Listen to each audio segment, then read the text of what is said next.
That's according to the U.S. nonprofit Consumer Reports. It tested about 24 best-selling protein products, including brands available here in Canada. The group found at least 2/3 didn't meet its safety standards, and some even had 10 times the recommended amount of lead. Everybody's been shitting and pissing their pants, freaking the fuck out over this whole lead thing, so let me explain to you why you don't actually need to be worried about this. Consumer Reports, which is the group who did this testing, uses Prop 65 guidelines, which is California guidelines, aka guidelines for little babies, and they take the no observable limit, so essentially the dose we know to be safe, and then they divide it by 1,000, and then they say that is their upper limit. That's the highest dose that they're willing to tolerate. Whereas the FDA suggests that women of childbearing age can have up to 8.8 micrograms per day, and that 8.8 already has a 10 times safety factor built into it in the first place.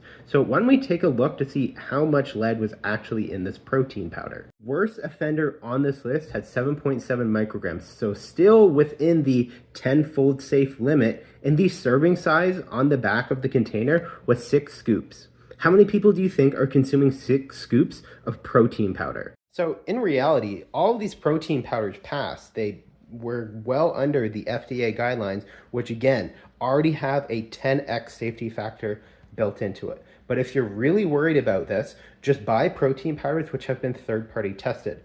A third-party company takes the powder, tests it, makes sure it's safe, gives it the stamp of approval, and then it goes onto the shelf. If you want that level of insurance on your protein powder, buy it third-party tested. But if you ask me, it doesn't seem like there's anything anybody needs to worry about, especially when people are already inactive and consuming alcohol on a regular basis. Even if this was a concern, it would be the least of our health concerns in North America, in my opinion.